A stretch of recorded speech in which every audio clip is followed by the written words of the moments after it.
Greetings, friends. Welcome. My name is David McLeod. I am your life mastery coach. Look at that. I'm having tongue trouble today. My name is David McLeod. I am your life mastery coach, and I'd like to welcome you to Magnificence in Motion. Now, this program is being hosted, well, you're seeing it on the Learn It Live platform, but ultimately it will end up on my website at magnificence.com. Now, why am I telling you about that? Well, magnificence.com is a really beautiful and powerful membership website with all kinds of life mastery courses, streams of different kinds of content. I even have an embedded and integrated journaling system on there that allows you to record your journal ideas for pretty much any page and any course lesson on the website. So I hope you'll check it out. It's really a beautiful and fantastic website. That's magnifessence.com, magnifessence.com. So go check it out, read about it, and find out more about the different memberships that are available, and hopefully take some time to sign up. I'd love to have you on board. So today, this is episode number 5 of Magnificence in Motion. And the title for this episode is Embracing Sovereignty. So let me ask you, have you ever felt like you're constantly looking outside yourself for approval, guidance, or validation? What if the key to your freedom, confidence, and true power lies in embracing your own sovereignty? What would that be like? So in this episode, I'm going to be joined by my good friend, Carol Pilkington, a spiritual counselor with over 30 years of experience in spirituality, astrological counseling, personal development, and deep transformational work. Together, we're going to explore what it means to become your own authority, to step fully into who you are, and to take responsibility for your own life's decisions. So please join me in welcoming Carol Pilkington to the show. Carol, come on camera. Let's say hello. Welcome to this program. This is your first time on this particular program, although you have joined me on my Life Mastery TV program multiple times. So I'm looking forward to this conversation, this idea of embracing sovereignty. Now, I know a little bit about your story because I know you personally, but I wonder if you could share with our audience a little bit about what your journey was like that led you to become so interested in this idea of embracing sovereignty and becoming your own authority. Why did that become so important to you? Yeah, there was a time when I used to be such a people pleaser, and I wanted to fit in, just like the most of the population or humanity. Right. They want to belong. They want to feel like they belong somewhere, and we are conditioned and programmed to fit into common consensus thought and all of that as well. And so when I had an epiphany one day driving in a car with some people, and I was just looking out at the scenery, and we were talking, and people were saying, well, what do you think about this? And they were giving all their opinions, and I stopped myself. A voice came over me inside and said, do you really believe that? Do you really agree with that? Is that how you really feel? And for the first time, I began to question and to inquire into what is my truth.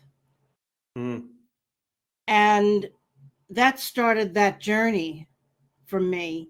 And it opened up something so brand new of life with regards to taking responsibility for my own perspectives, taking responsibility for how I feel about things, taking responsibility for how I express myself. Right. And when I began to do that, I felt like I was on more solid ground, like I was rooted in my own truth, based on my own experience. Right. Not based on what others are telling me or what their opinions are saying or sometimes people tend to ask others for their opinions so that they can make a decision. Mm-hmm. I began to even question that, like the answer, if I'm asking the question, there's an answer there.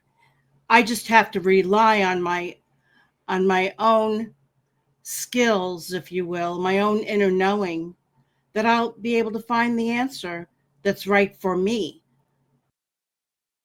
And what Right. that also gave me was a feeling of being congruent. And what I mean by that is there was no longer conflict within as to what I should or should not feel, should or should not say or think based on external stimulus or input. Mm-hmm. I can stand my own ground and feel good about whatever I'm experiencing and expressing because it's mine. It's mine, not somebody Right. else's. Right. So I'm just curious here. Do you remember approximately how old you were when that epiphany arrived? Yeah, I was probably in my mid 30s, maybe early mid 30s. Early to mid Right. 30s, I would say. Yeah. And That's really interesting. The reason I ask, it's not because I'm trying to guess your age or anything. I mean, I'm sure you're not going to hide it I'm anyway. 70 years old. Awesome. Good for you. Yeah. Well, I'm 72. So, well, not 72 yet. I'll be 72 in a couple of weeks. So, but anyway, what I find interesting is I look at my own life, and for the first 40 years of my life, I was very much the way you described. I use the word people pleaser, although I don't think too many people were very pleased with me. Uh, I had this habit of looking outside of myself for validation and, who am I, what am I, and you got to tell me. And not only that, it was so bad that I relied on other people to tell me what I wanted and needed, which is really, that's talk about giving up your sovereignty. So I don't think that I call that I was looking to others to tell me what to do and so forth. And on some level, I think there was a certain amount of people pleasing involved in that. But I know I wasn't very happy about it.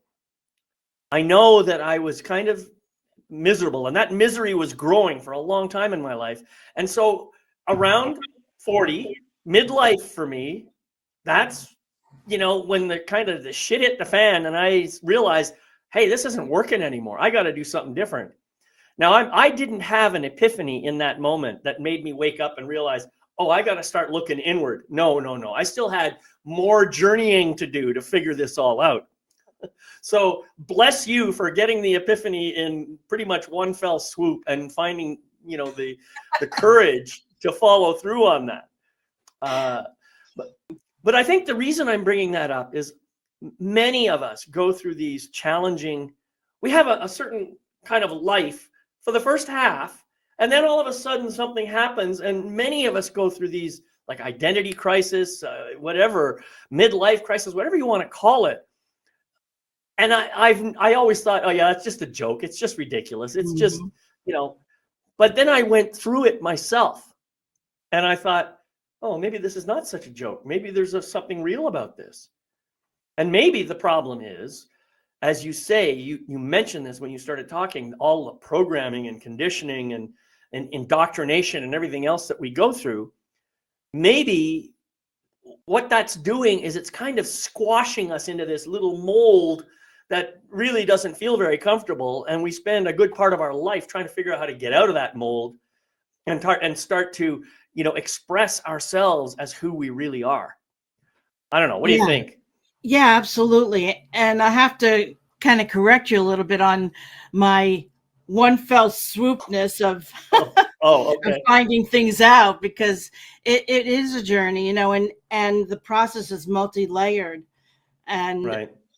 And so I don't want to give people the impression that I'm a big know-it-all now, because I'm certainly not.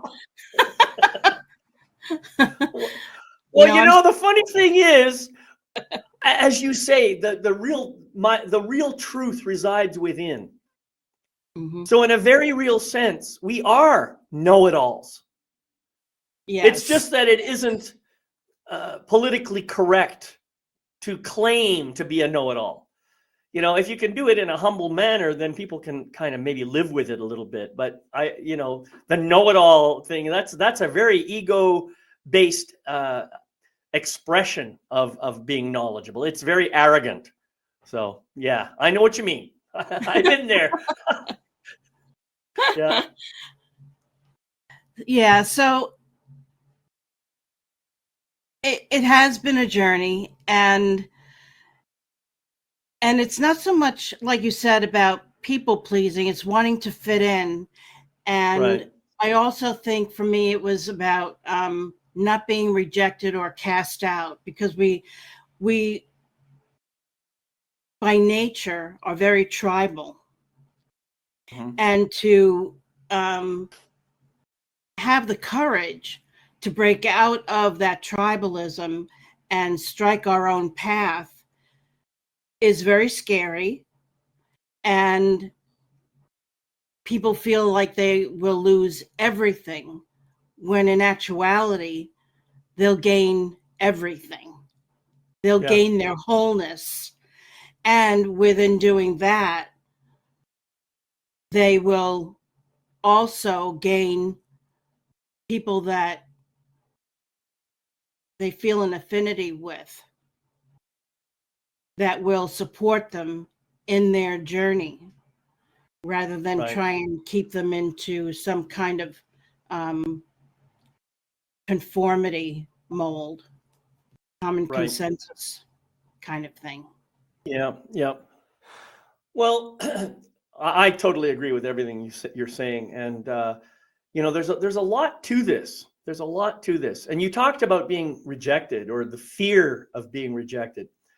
Uh, I translate that word rejected in a lot of different ways. For example, during my working life, I've probably been fired about 7 or 8 times.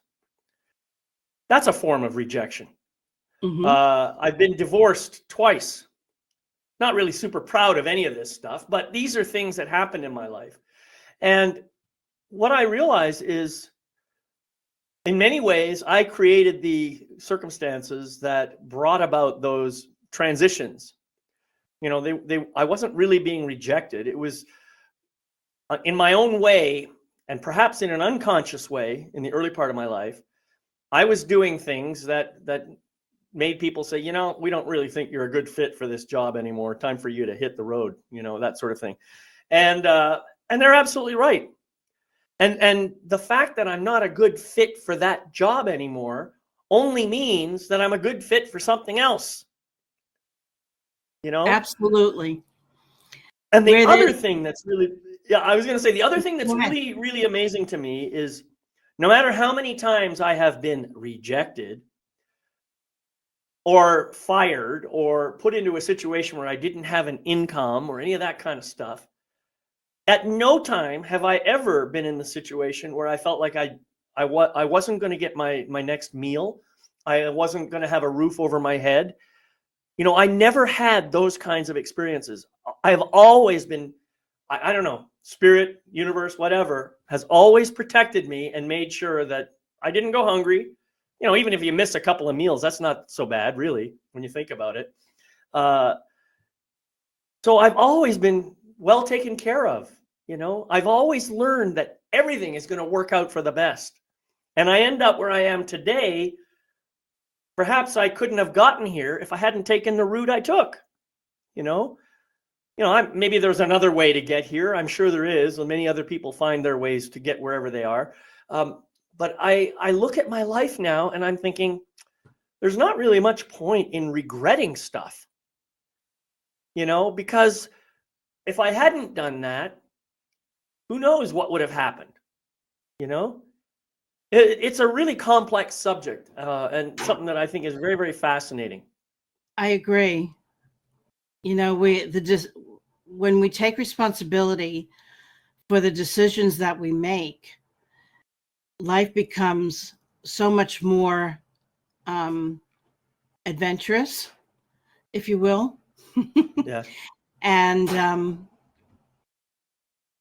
solid. I feel solid in the decisions that I make because they lead me. It's like a breadcrumb. It leads me to the next step in my life that I need to take. And whatever lesson is presented to me, that's the lesson that I'm needing to learn. And we can, fate and free will is a whole subject in and of itself, but Mm-hmm. I think the more conscious we are about the decisions that we make, the more free will we have. But getting back to the point that you were talking about when you were getting fired all these times, I've had some experiences like that where I absolutely knew the reasons why I was being let go, whether it's being laid off or fired, whatever the case may be. And some of it was in my control, some of it was out of my control. I can't control the decision-making process of the powers that be in a company when they're laying people off. But I do have control over the decisions that I make if I'm being fired for what they would say cause, whether it's being tardy too much or being sick too much or not doing something right too many times, whatever that case may be. I always knew deep down why I was being let go. And I Right. think that people sometimes fool themselves in denying that they know. Right. Yeah. That's quite true. Yeah. And if we're honest with ourselves, we all know the truth. You know, Mhm. it's like you say, the idea of making choices and taking responsibility for the choices. But I say it goes beyond that. When I make a choice, and I've talked about this in my teachings before, when I make a choice, it's kind of like I'm taking a stone and I'm throwing it into a pond. Once that stone leaves my hand, the choice is made. It's going to have whatever effect it's going to have. I cannot unthrow the rock, no matter how hard I try. So in a similar manner, I cannot unchoose something. Right. The best I can hope for is to watch the outcomes that come about as a result of my choice, and then decide if I want to change something by doing something different. But in every case, it's a new choice. It's always a new choice. Every single moment has a new choice. And I speak for myself. I have to take responsibility for all of those choices, no matter what consequences ensue. And I'm responsible for the consequences too, you know? And let's face it, we're not all superhuman, supernatural beings able to predict exactly what's going to happen with every choice we make. So sometimes our choices are going to have unintended consequences. But even so, those unintended consequences are still my responsibility. And that's what a lot of people fail to recognize, you know? Well, I didn't have any control over that. It's not my fault. Well, forget about fault. Right. Stop thinking of it in terms of fault. Think of it in terms of, if I had not done this thing, that consequence would not have happened. So therefore, even though other people may have contributed to that consequence, I have my responsibility for it. You know, we Absolutely. could say the same. We could say the same thing about how the state of the world. You know, Mhm. obviously, I am not personally responsible for the entire state of the world, but I have contributed to it, whether I like it or not. So that's what I talk about when I talk about taking responsibility. Just own it. It's not like you're a bad person because you did something that caused a bad effect. You know, you maybe you just weren't paying attention. Maybe you weren't really thinking things through. Maybe you were totally unconscious when you made the choice. I don't know. But whatever it is, give yourself permission to say, yep, what I did contributed to that outcome, and I take my responsibility for it. Now, if I don't like the outcome, What can I do to repair it, make amends? What can I do to fix it? What can I do to, if I'm truly honest with myself and I'm willing and I'm interested in helping the world become a better place. So that's how I think about choice. I'm sorry, I kind of talked a little bit too long there, but No. I totally agree. And there's a yes and no to everything. When we say no to one thing, we have the opportunity to say yes to another. And when we say yes to one thing, we are saying no to something else. that's right. And that's the truth, really. That's the bottom Right. line of it all. And when we can take responsibility for that, it can change our life. Yeah. Yeah. And it's like we've kind of become overly sensitive to people's feelings in our culture right now. Um, I regret to say I have no control over your feelings. I'm sorry. I cannot predict how you are going to react when I say or do something. I'm not that gifted. So all I can do is listen to you when you're upset about something and say, okay, I understand. And what are you going to do about it? And if I really do feel that it's my fault that something like that has happened, then I can choose to make an apology, make an amends. I can choose to do something different. Or I may choose, I see this behavior of yours happening a lot and it's not working for me so much. I think maybe I'll choose to have a different relationship. We all have those choices in front of us at any time. Absolutely. Yeah. Sometimes people don't need you to say that you're sorry or that you didn't mean to do something, but they just need to be heard. So, for instance, I had a friend years ago. She was harboring something that happened between us that I didn't even realize, even at the time. And she finally had the wherewithal to broach the subject with me. I had no clue what she was talking about, truly. But I just sat there and listened and let her express what she needed to express about it.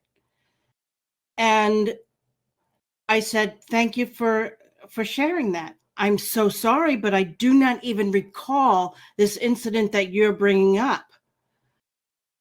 And I just wanted to acknowledge and validate your feelings about it. That's all she needed. She didn't need me to apologize. She didn't need for me to go on and on about validating my point of view, because when you start to do that, then the game is over, right? When you start to defend your position, forget about it. That's right. Yeah. That's exactly right. I think one of the best things we can say to each other when we feel that energy of defense coming up is just to stop and say, you're right. Mm-hmm. And I want to hear more about that, rather than saying, wait a minute, that's not what happened. Here's what happened. Yeah, we're going to all have different memories of any event, no matter how simple it is. It's so true. We do not have perfect recall, even though my friend would say that she did. She did not.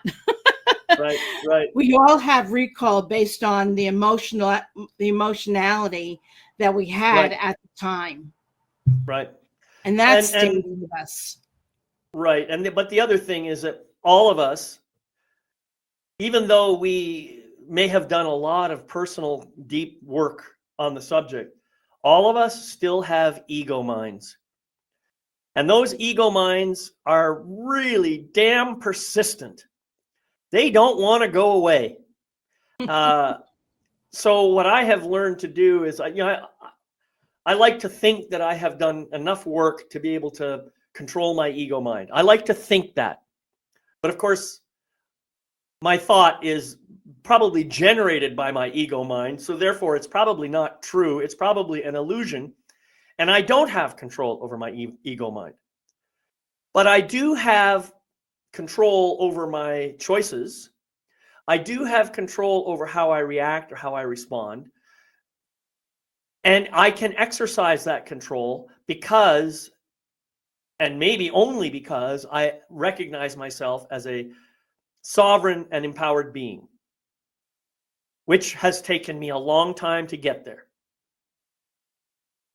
So, yeah, if your ego mind gets in the way, that's the ego mind that's going to start defending and protecting you from, any perceived attack from somebody else because they happen to have a different perspective. It's that ego mind that's going to do that.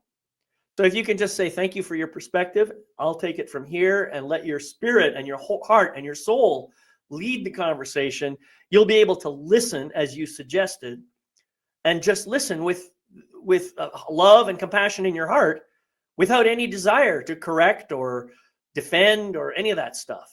Mm-hmm. It takes a little work, but it's work well worth doing. Absolutely. There were times when I would be in conflict with people because I didn't want them to question my integrity. And so the shackles would come up on my neck with regards to their presumptions or assumptions about what they perceived I was meaning in whatever I said, instead of asking, well, what did you mean by that? This is what was coming up for me. Can you clarify it for me? That's all we actually have to do when we're in conflict with someone and what is being said or what is being done. Ask for clarification, right? Because we're coming from our emotionality and our programming and what's being triggered from the past.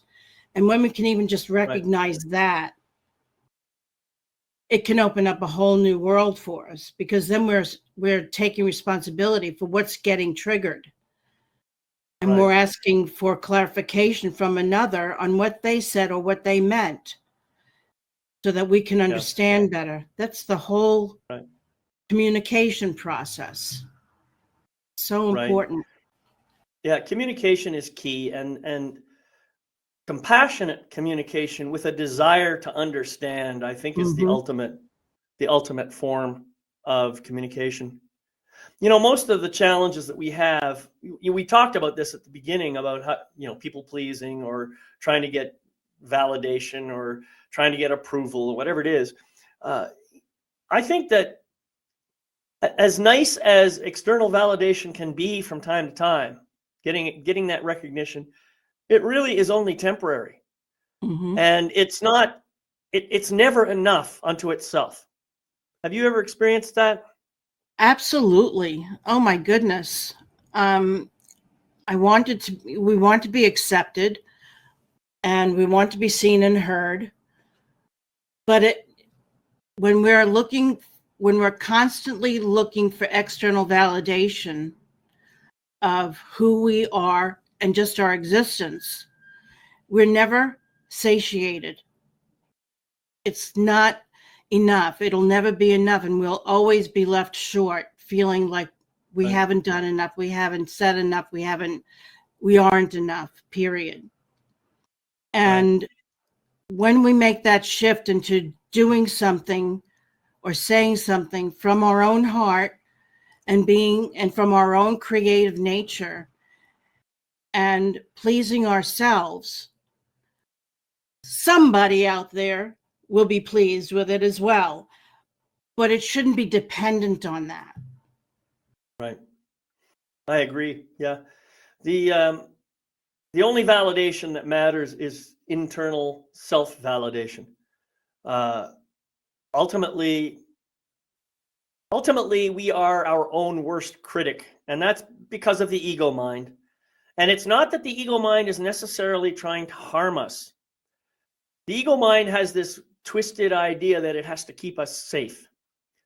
And it does this by warning us about certain things in our environment that may or may not even be there, based upon past experience. Everything that the ego mind does is based in the past. And so the ego mind says, oh, this situation is starting to feel a lot like that situation back there. So look out, Granny is going to say something that's going to piss you off. So you want to avoid pissing her off. And of course, if you don't pay attention, then that's when the ego mind starts to get more and more amplified and agitated. And that's when the real criticisms start coming in. You just don't listen to me, this kind of stuff. And so we hear that voice in our heads. And I know for me, for a long time, it was my mom's voice. But after years of doing my own personal growth work, I realized that it's just my own voice. Mm-hmm. And usually as a little spoiled brat child who just doesn't, that's how I sound in my head. It's kind of embarrassing. But that's just me. I mean, other people will have a slightly different situation, but we all have that voice in our head. And it all comes down from that basic idea of waiting for external validation. I That's think right. so anyway. Absolutely. Yeah, whether it was from a former mentor or an employer or a parent or anybody that we felt was an authority to us,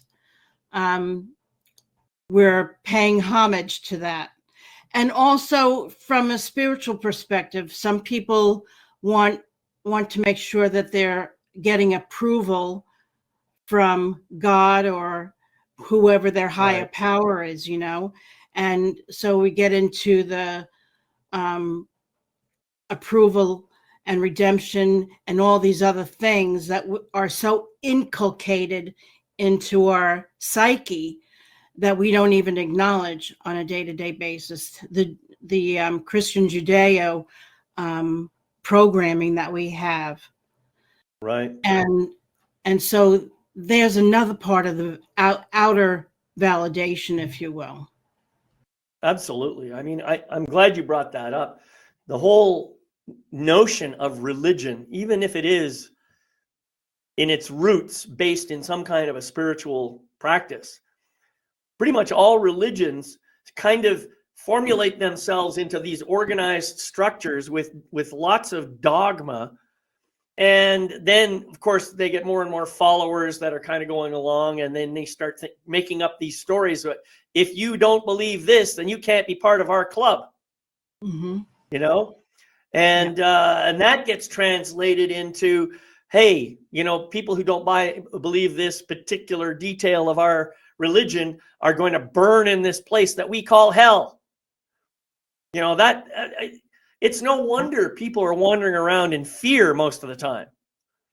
That's true about every religion. I mean, I'm brought up in a Christian environment, but I know that other religions have the same basic teaching, even if the words are slightly different or the metaphors that they use are slightly different. It still all boils down to the same thing. It's all about controlling people.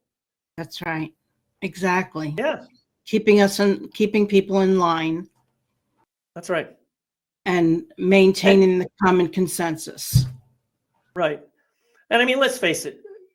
I don't think there's nothing really wrong with the idea of having some kind of societal structure and some rules so that we can all kind of get along and so on. Until we elevate ourselves to what's that? It's a must, actually. Right. Well, I'd say it's a must in our current state of consciousness. If we can elevate our consciousness high enough and start living from a place of love on a daily basis, then that societal structure wouldn't even be necessary anymore. Of course. People would just be doing it naturally. So I have no objection to a societal structure. What I object to is that not only am I required to abide by certain rules and regulations, but I have to behave in certain ways and believe certain things in order to be a member of that society. And I'm not allowed to question things. Those kinds of ideas just don't work for me, and I don't think they work for most people. Right. So, yeah. I agree. Well, this is one of the reasons that I love, the idea of maximum human liberty, maximum freedom. I think if we could come up with a structure that allows everyone to live and do whatever the hell they want, as long as none of what they do has a negative impact on somebody else's rights or harms them in any way. We should be able to live like that. Yes, we should, but that's just not human nature, unfortunately. Well, I don't know about whether it's human nature or not. That's certainly not, as long as we have an ego mind and a collective ego mind that's kind of running things, it probably isn't going to happen. Right. Once we can break free of our ego minds and start to control it and let our spiritual essence bring forth its true nature, well, then that I think is human nature right there. Absolutely. So I have been making the distinction lately and starting to write more about this with regards to spirituality versus religion. And I separate, I have a lot of people in my life that are pastors and stuff like that. And I was having a conversation with someone a while ago, and he spoke as if organized religion had a cornerstone on spirituality.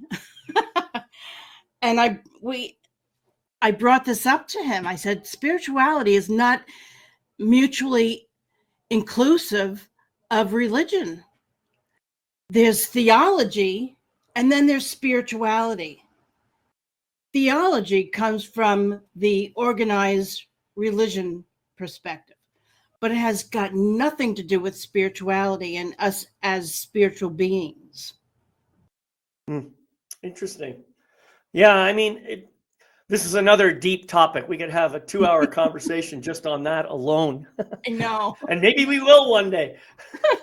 But I want to stick on this topic of sovereignty and self-empowerment and all that kind of stuff. We are. Say again? We are.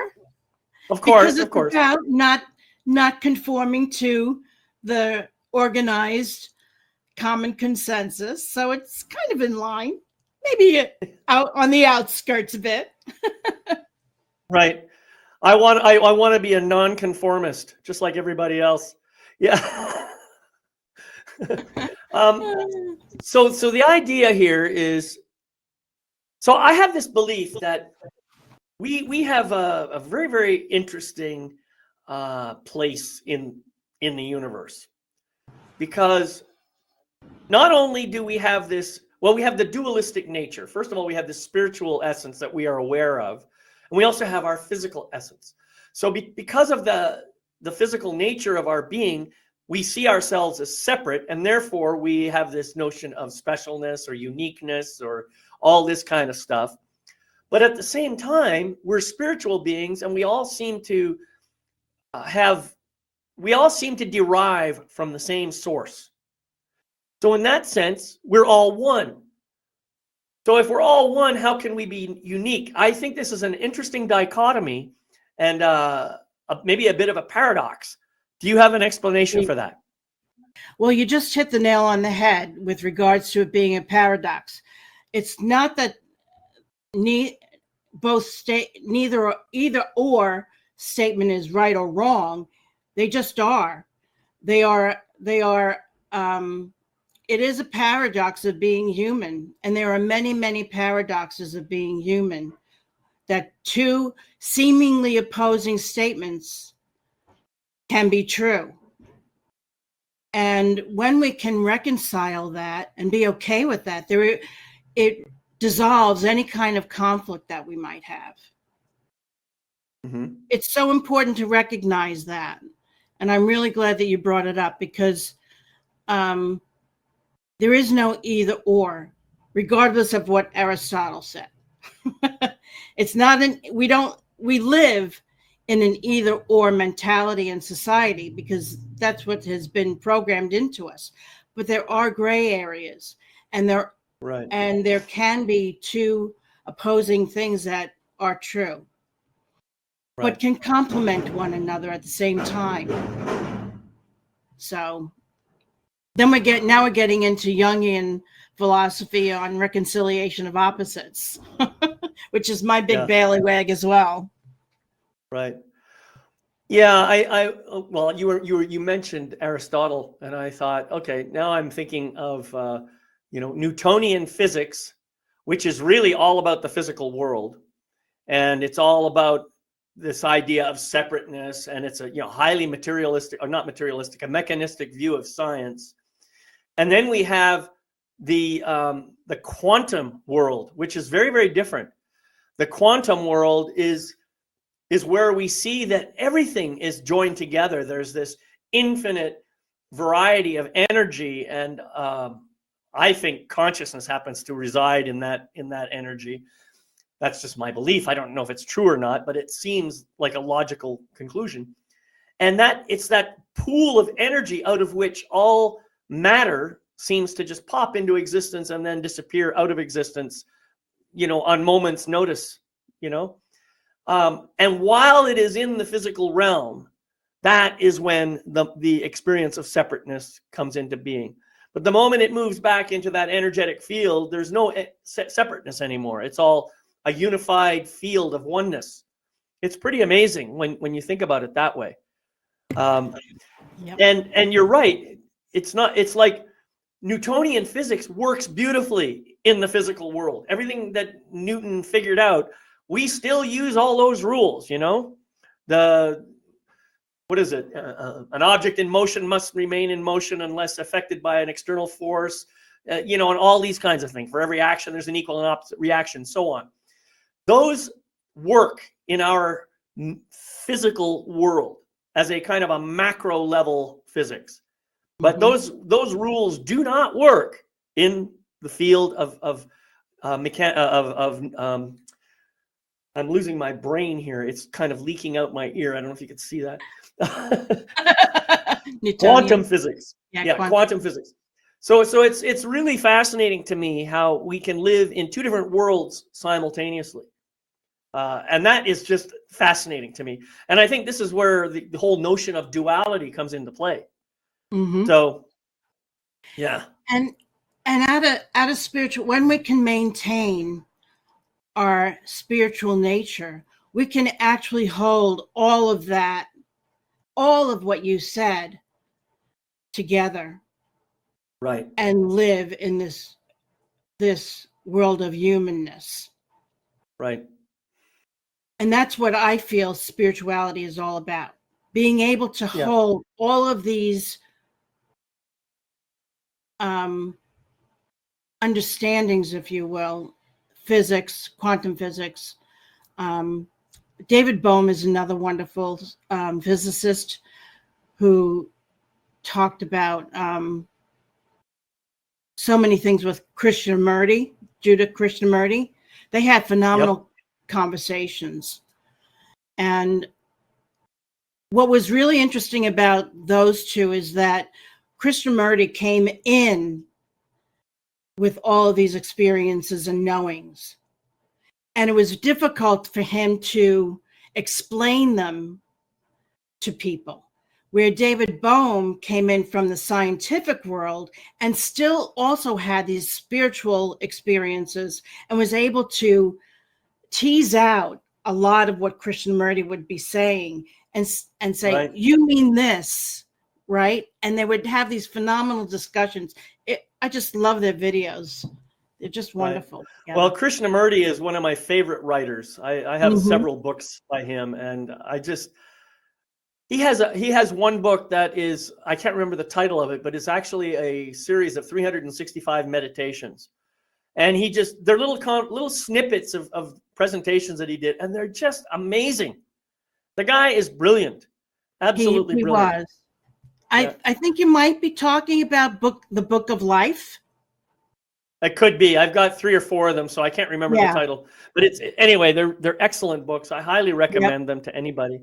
Another scientist that you might find fascinating is a fellow by the name of Nassim Haramein. He was Iranian born and then lived in Canada for many years. He was a ski instructor.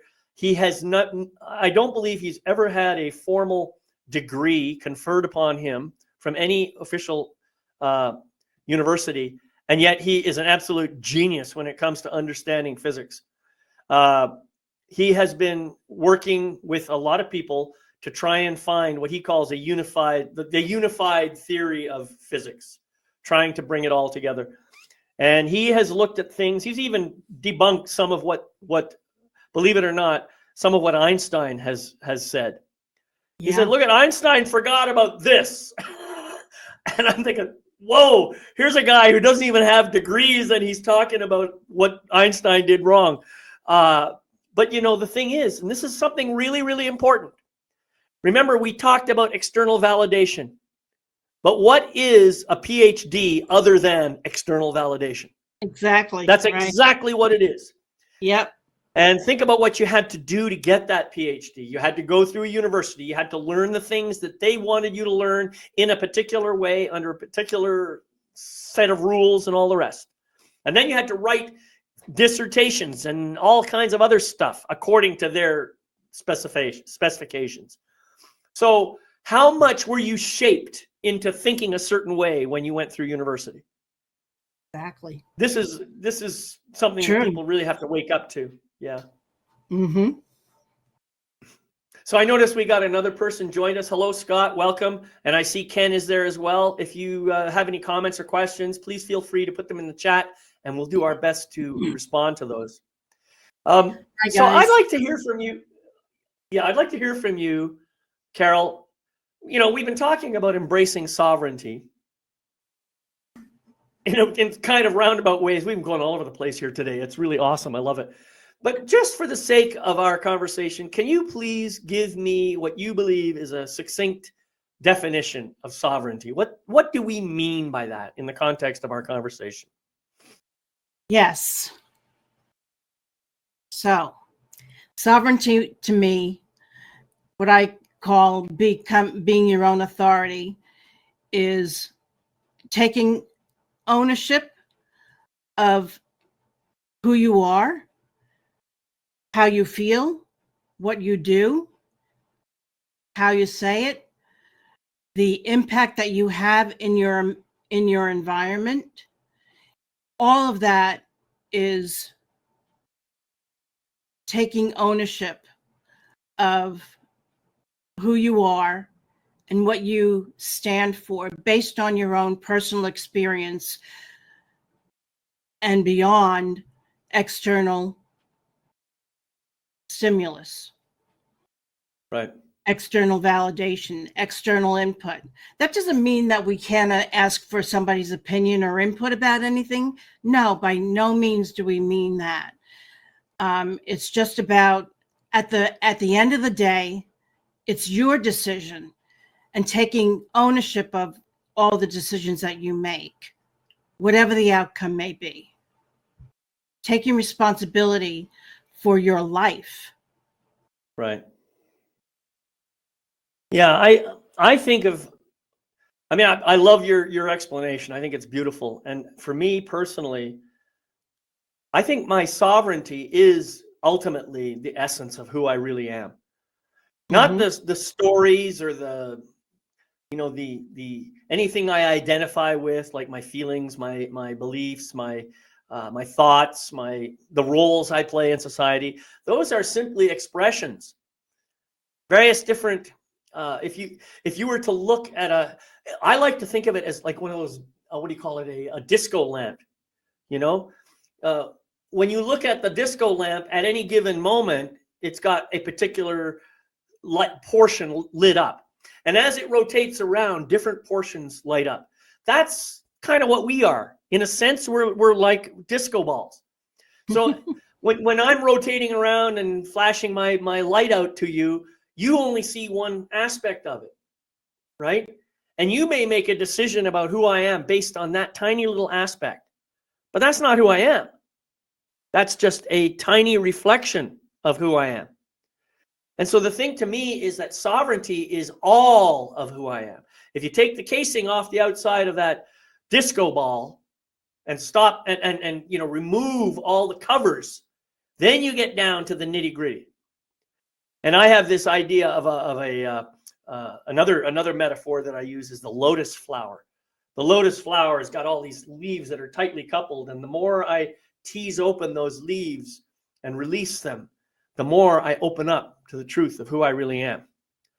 That's that to me is ultimate sovereignty. When I get down to that knowing of who I really am.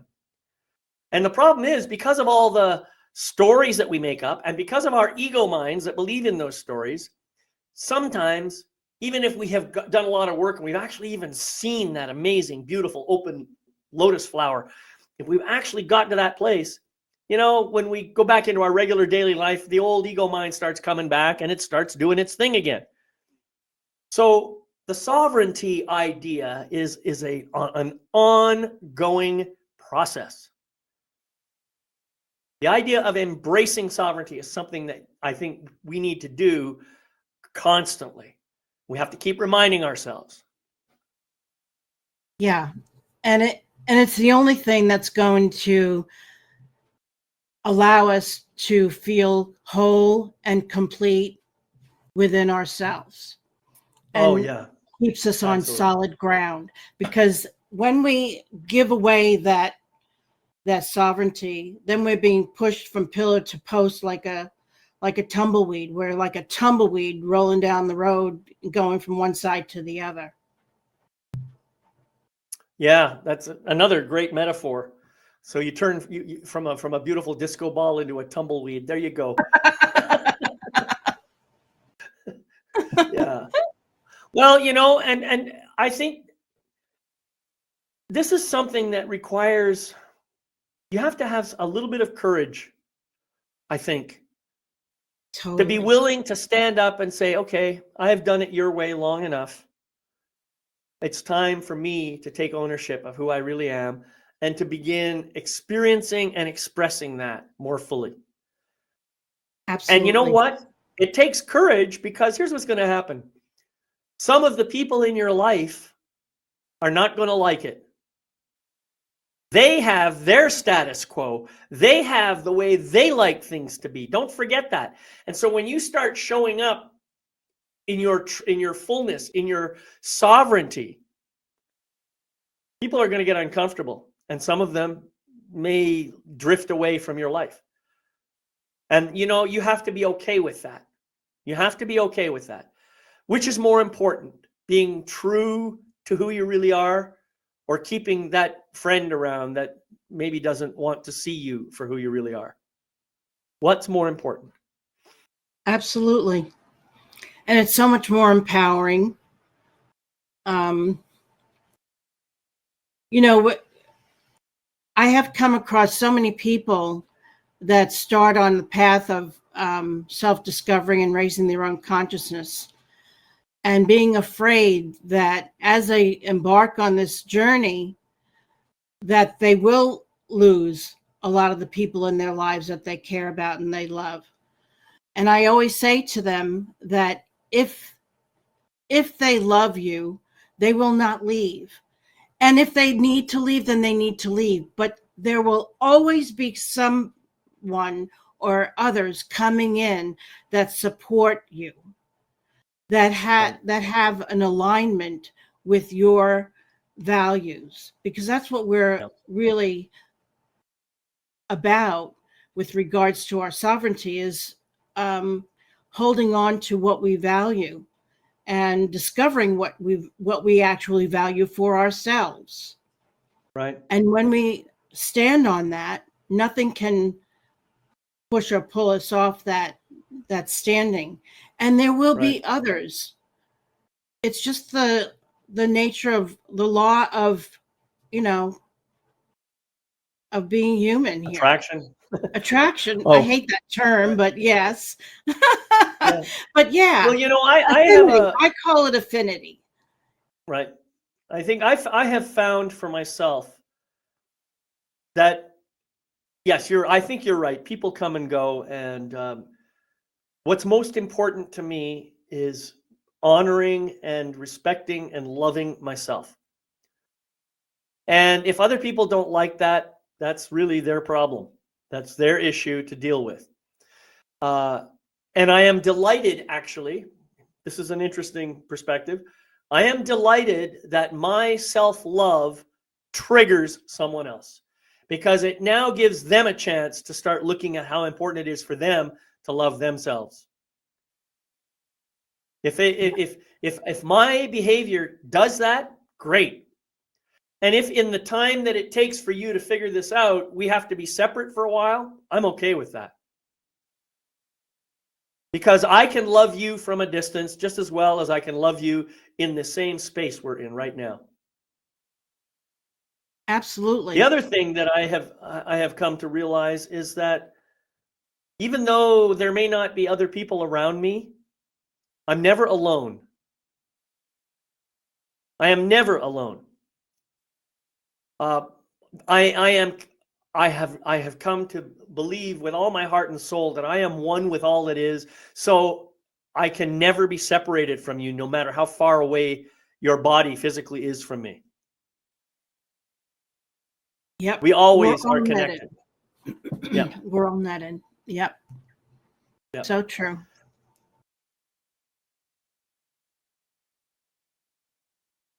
So this has been a really fascinating and very, very deep conversation. I want to thank you, Carol. I'm just blown away by all the different things that we covered, and I think we covered way more than what was in our list of talking points. So I want to thank you for that. Do you have any final words you'd like to say to people to encourage them to embrace their sovereignty and become their own authority? Yeah. Just keep inquiring, and when fear comes up, see it, because the act of observing something dissipates it. It can dissolve it. The moment you observe something, it can change, it can shift. But when we just go along to get along, we'll always be conflicted. So be true to yourself and have the courage and strength to know that you, like David was saying, you're not alone. You are not alone. There are others that will support your journey every step of the way. Right. So one step at a time. That's all it takes. Right. Beautiful. Thank you so much, Carol. I really appreciate having you here. And this has been just a wonderful, deep conversation. I want to thank you for being here and watching this presentation, or if you're watching the recording, thank you for that too. And I just want to remind you that the recording of this and every other episode of my Magnificence in Motion program is available on my website at magnificence.com.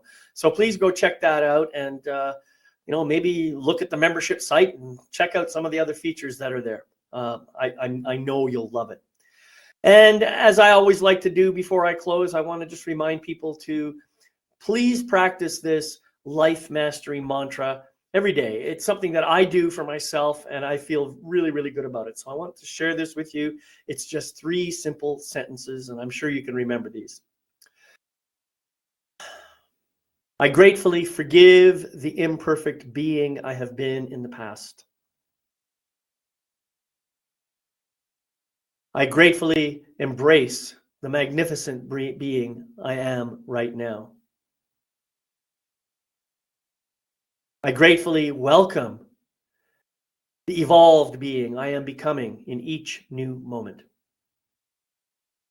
So thank you all for being here. I wish you love, light, and blessings on your continuing journey, and I'll see you next time on Magnificence in Motion. Bye-bye for now.